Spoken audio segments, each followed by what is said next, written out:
Dear viewers, இன்றைக்கி நம்ம spoken கிளாஸில் நம்ம இதுக்கு முன்னாடி கிராமர் பார்த்தோம். அதனுடைய தொடர்ச்சியாக இன்றைக்கி sounds of animals and birds, மிருகங்கள் பறவைகளுடைய சப்தங்கள், அவங்க எப்படி சப்தம் எழுப்புது, அதை எப்படி சொல்கிறது இங்கிலீஷில் அப்படிங்கிறத பார்க்க போகிறோம். இப்போ உதாரணத்துக்கு ஒரு குழந்தை கத்துது அப்படின்னு சொன்னால் த சைல்டு க்ரை அப்படின்னு சொல்லுவோம். அதை கிராமட்டிக்கலி சொல்லணும் அப்படின்னு சொன்னால் த சைல்டு க்ரைஸ் அப்படின்னு சொல்லணும். ஏன்னா சைல்டுங்கிறது சிங்குலர் அப்படிங்கிறதுனால த சைல்டு க்ரைஸ் அப்படின்னு சொல்லுவாங்க. க்ரைனா அழுகிறது, கத்துறதுக்கும் க்ரை சொல்லுவாங்க, அழுகிறதுக்கும் அழுகிறது அப்படின்னு சொன்னாலும் க்ரை அப்படிங்கிற வேர்டு CRY க்ரை அப்படின்னு யூஸ் பண்ணுவோம். அதே போல் மிருகங்கள், இந்த பறவைகள், அது ஒலி எழுப்புது. அந்த ஒலிக்கு நம்ம எப்படி இங்கிலீஷில் சொல்கிறது அப்படிங்கிறத நம்ம தெரிஞ்சுக்கணும். ஆஸ், கழுதை. இந்த கழுதை சவுண்டு போடுறத கழுதை கணக்குது அப்படின்னு சொல்லுவோம். கழுதை கணக்குது, அந்த கத்துறத கழுதை இப்போ குழந்தைன்னா அழுது அப்படின்னு சொல்லுவோம், குழந்தை அழுகிறது அப்படின்னு சொல்லுவோம். அதே போல் கழுதையாக இருந்தால் கணக்கிறதுன்னு சொல்லுவோம் தமிழில். அது இங்கிலீஷில் எப்படி சொல்கிறது அப்படின்னு பார்த்தா ass brays, ASES, ass BRAYS, brays, ass brays அப்படின்னு சொல்லி நம்ம சொல்லுவோம். அதுக்கு அடுத்தது நாய். நாய் குறைக்கிறதுன்னு சொல்லுவோம். நாய் குறைக்கிறத இங்கிலீஷில் எப்படி சொல்கிறது அப்படின்னு பார்த்தா டாக் பார்க்ஸ், BARKS, பார்க்ஸ். அந்த பார்க்குங்கிறதுக்கு நிறைய மீனிங் இருக்குது, ஒன்றுத்துக்கும் அதுமாரி மீனிங்ஸ் இருக்குது. இருந்தாலும் நம்ம இது குறைத்தல் அப்படிங்கிறத சொல்லும் பொழுது டாக் பார்க்ஸ் அப்படின்னு சொல்லணும்.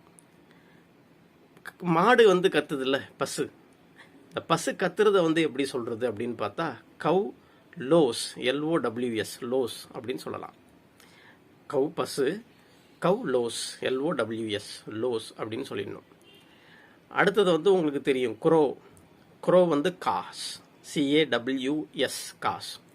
குரோ காசுன்னு சொல்லுவோம். காகம் காக்காவென கரைகிறது, அது CAW, கான்னு தமிழில் சொல்கிற அதே வேர்டு மாதிரி தான் இங்கிலீஷ்லேயும் CAWS. குரோங்கிறது சிங்குலருங்கிறதுனால குரோ காசுன்னு சொல்கிறோம். இதே குரோஸ் அப்படின்னு ப்ளூரலாக இருந்தால் கா அப்படின்னு தான் சொல்ல போகிறோம். குரோஸ், கா. குரோன்னு சொன்னால் சிங்குலரில் சொன்னால் காஸ், CAWS, காஸ் அப்படின்னு சொல்லி நம்ம புரிஞ்சுக்கணும். இந்த சிங்கம் கத்துதில்ல, சிங்கத்துக்கு இங்கிலீஷில் லயன், LION, லயன்.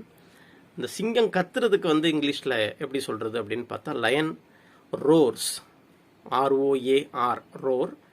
லயன்கிறது சிங்குலராக சொல்கிறதுனால லயன் ரோர்ஸ், ROARS, ரோர்ஸ்ன்னு சொல்கிறோம். அதே லயன் லயன்ஸ்னு ப்ளூரலில் சொன்னோம் அப்படின்னு சொன்னால் லயன்ஸ் ரோர் அப்படின்னு சொல்லுவோம். அப்போ ROAR, ரோர்னா கர்ஜிக்கிறது. சிங்கத்தை கத்துதுலாம் சொல்ல மாட்டோம். சிங்கம் என்ன செய்யுது? கர்ஜிக்கிறது. அதனுடைய சவுண்டை நம்ம கர்ஜிக்கிறதுன்னு சொல்கிறோம். அந்த சவுண்டுக்கு ROAR, ரோர் அப்படின்னு அர்த்தம். அந்த வார்த்தையிலேயே ஒரு பயங்கரம் தெரியும். வாத்து என்ன செய்யுது? அது குவாக் குவாக்குன்னு கத்தும். அந்த குவாக் குவாக்குன்னு கத்துற அதே சவுண்டை தான் இங்கிலீஷில் டக், குவாக். டக்ஸ் குவாக்கு, டக்குன்னு சொன்னால் குவாக்ஸ் அப்படின்னு சொல்லணும். டக் எப்பொழுதுமே சிங்குலர், தேர்ட் பர்சன் சிங்குலரில் ஒரு பொருளை தனிமையாக சிங்குலராக சொல்லும் பொழுது அந்த சிங்குலருக்கூட சேர்த்து மெயின் வெர்பில் நம்ம என்ன செய்யணும்? எஸ் சேர்த்து சொல்லணும். இப்போ கம்முன்னு ஒரு வார்த்தை இருக்குது, கம்முன்னா வான்னு அர்த்தம்.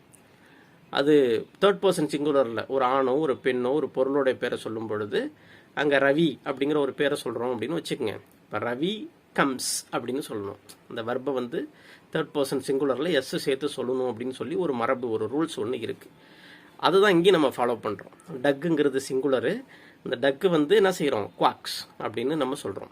QUACKS, குவாக்ஸ் அப்படின்னு சொல்லி. இதே டக்ஸ்ன்னு சொல்லியிருந்தா குவாக்குன்னு தான் சொல்லியிருப்போம். இன்னும் பார்த்தீங்கன்னா அடுத்தது பார்த்தா இப்போ ஃப்ராக் இருக்குது. ஃப்ராக், தவக்கலை. இந்த தவக்கலை நைட்டில் பயங்கரமாக கத்தும். வயல்வெளிகளில் போனீங்க அப்படின்னு சொன்னால், கிராம சைடில் வயல்வெளிகளுக்கு போனீங்கன்னா அங்கே என்ன செய்யும்? பயங்கரமாக அந்த தவளை கத்துற சத்தம் கேட்கும். இந்த தவளையை எப்படி சொல்கிறது அப்படின்னு பார்த்தா ஃப்ராக் க்ரோக், CROAK, க்ரோக். ஃப்ராகுங்கிறது சிங்குலருங்கிறதுனால ஃப்ராக் க்ரோக்ஸ் அப்படின்னு சொல்லணும். CROAKS, க்ரோக்ஸ். இதே நிறைய ஃப்ராக்ஸ் நம்ம சொல்கிறோம் அப்படின்னா ஃப்ராக்ஸ் குரோக் அப்படின்னு சொன்னால் போதும். அதே போல் ஸ்வாலோ, சிட்டுக்குருவி, காலையிலேயே அப்படியே பயங்கரமாக பகல் நேரங்களில், இப்போல்லாம் சிட்டுக்குருவி அந்தளவுக்கு பார்க்க முடியல. முன்னாடிலாம் நிறைய சிட்டுக்குருவி வந்து அப்படியே கத்திக்கிட்டு இருக்கும், அங்கங்கே உட்காந்து அப்படியே கீச்சிடும். அதை வந்து கீச்சிடுகிறதுன்னு சொல்லுவாங்க. சிட்டுக்குருவி கத்துது கிடையாது, சிட்டுக்குருவி கீச்சிடுகிறது அப்படின்னு சொல்லி அழகாக தமிழில் சொல்லுவாங்க. அதை எப்படி சொல்கிறது அப்படின்னு பார்த்தா ஸ்வாலோ ட்விட்டர்ஸ், TWITTERS, ட்விட்டர்ஸ்ன்னு சொல்லணும். இதே ஸ்வாலோஸ்ன்னு ப்ளூரலில் சொன்னோன்னா நம்ம என்ன செய்யணும்? எஸ், ட்விட்டர் அப்படின்னு சொல்லணும். ஸ்வாலோ ட்விட்டர்ஸ் அப்படின்னு சொல்லி நம்ம சொல்லணும். அதே போல் எலிஃபண்ட், யானை, உங்களுக்கு தெரியும். யானை வந்து என்ன செய்யுது? பிளிருதுன்னு சொல்லுவாங்க. லயன் வந்து சிங்கத்தை எப்படி கர்ஜிக்குதுன்னு சொல்கிறோமோ அதே போல் லயன் வந்து எலிஃபண்ட்டை வந்து யானை வந்து பிளிருகிறது அப்படின்னு தமிழில் சொல்லுவாங்க அழகா. இந்த பிளிருகிறதுங்கிறதுக்கு என்ன இங்கிலீஷில் அப்படின்னு பார்த்தா ட்ரம்ப்ஸ் அப்படின்னு சொல்லுவாங்க. ட்ரம்ப் அடிக்கிறப்பல அந்த ட்ரம்ப்ஸ், TRUMPS, ட்ரம்ப்ஸ். இப்போ எலிஃபண்ட் ட்ரம்ப்ஸ் அப்படின்னு சொல்லணும். இதே எலிஃபண்ட்ஸ்னு ப்ளூரலில் சொன்னோன்னா அங்கே ட்ரம்ப் தான்.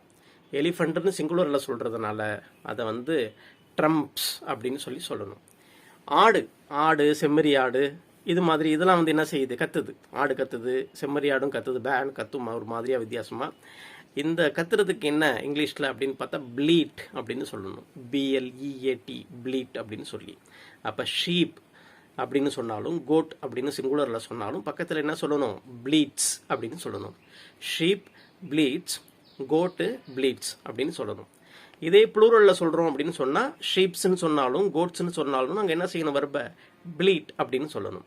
ஷீப்ஸு ப்ளீட்டு, ஷீப்பு ப்ளீட்ஸ் அப்படின்னு சொல்லணும்.